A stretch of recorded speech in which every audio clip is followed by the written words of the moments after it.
High, এইস কিচেনের বন্ধুরা, আজ আমি বানাবো সয়াবিনের কাবাব।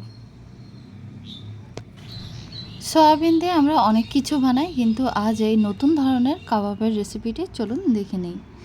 সয়াবিনের কাবাব বানানোর জন্য আমি 1 বাটি সয়াবিন নিয়েছি, আর এদিকে নিয়েছি কিছুটা ধনিয়া পাতা, পুদিনা পাতা, একটা পেঁয়াজ, 2 থেকে 3টে কাঁচা লঙ্কা, 1 টুকরো আদা এবং রসুন।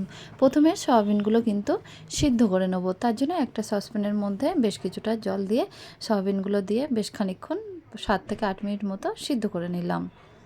দেখুন, একটা সয়াবিন একটু আমি দেখিয়ে দিচ্ছি, সিদ্ধ হয়ে গেছে। এখন এই সয়াবিনগুলো বেশ কয়েকবার পরিষ্কার জল দিয়ে ভালো ধুয়ে একটা ব্লেন্ডার জারের মধ্যে দেব, দিয়ে বেশ ভালো করে কিন্তু পেস্ট করে নেব। সয়াবিনগুলো ভালো করে ধুয়ে তারপরে জলটা চেপে কিন্তু ব্লেন্ডার জারের মধ্যে দিতে হবে। তারপরে পেঁয়াজ এবং আদাগুলো তো ছোট ছোট করে কেটে নেব। রসুন, কাঁচা লঙ্কাগুলো একই সাথে ছোট ছোট করে কেটে নেব, নিয়ে একই সাথে সয়াবিনের সাথে মিহি পেস্ট করে নেব। দেখুন, ধনিয়া পাতা, পুদিনা পাতাগুলোও কিন্তু দিয়ে দিচ্ছি। দেখুন, খুব সুন্দর একটা মিহি পেস্ট হয়ে গেছে। এখন একটা প্লেটের মধ্যে এগুলো নামিয়ে নিচ্ছি।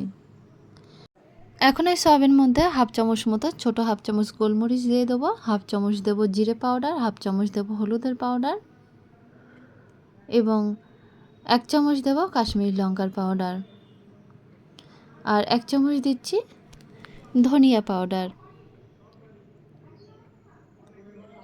তারপরে ছোটো চামচের 1/2 চামচের একটু কম দিচ্ছি শাহি গরম মশলার পাউডার। এরপরে দিয়ে দেবো ছোটো 1/2 চামচ বিট লবণ। তারপরে বড় 1 থেকে 1.5 চামচ দিয়ে দিচ্ছি বেসন। বেসনটা আমি ছোলার ডালের বেসন ইউজ করছি। তারপরে 1 চামচ দেব ঘি। এই সবগুলো দেওয়ার পরে বেশ ভালোভাবে হাত দিয়ে কিন্তু মেখে নিতে হবে। দেখুন, খুব সুন্দর করে হাত দিয়ে মেখে নেব, যাতে করে মশলাটা সয়াবিনের সাথে খুব সুন্দর করে মিশে যায়। মাখা হয়ে গেছে। এখন একটু টেস্ট করে নিচ্ছি, নিয়ে লবণ দিচ্ছি, বিট লবণ।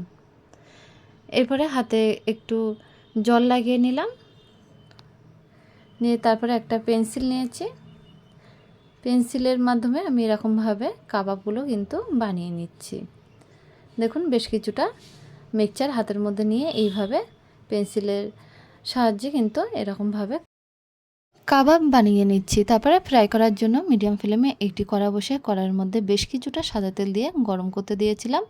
গরম হয়ে গেলে একে একে কাবাব বানিয়ে আমি কিন্তু গরম তেলের মধ্যে দিয়ে দিচ্ছি। দেখুন, বেশ অনেকগুলো কাবাব হয়ে গেছে। এখন এগুলো ফ্রাই করে নেব। গ্যাসের ফ্লেম লো টু মিডিয়ামে রেখে খুব সুন্দরভাবে উল্টে পাল্টে কিন্তু ফ্রাই করে নিতে হবে। দেখুন, খুব সুন্দরভাবে ফ্রাই হয়ে গেছে। তৈরি হয়ে গেছে আজকে আমার আরও একটি নতুন রেসিপি, সয়াবিনের কাবাব। সসের সঙ্গেও এই কাবাবটা খেতে খুবই বেশি ভালো লাগে। সকালবেলা ব্রেকফাস্টে কিংবা বিকালবেলা চায়ের সাথে কিন্তু খুবই ভালো লাগবে। তাহলে বন্ধুরা, রেসিপিটা কেমন লাগলো অবশ্যই জানাবেন। আর একটা সয়াবিনের কাবাব আমি ভেঙে দেখিয়ে দিচ্ছি কেমন হয়েছে। রেসিপিটা ভালো লাগলে অবশ্যই আমাদের চ্যানেলটাকে সাবস্ক্রাইব করে আমাদের পাশে থাকবেন।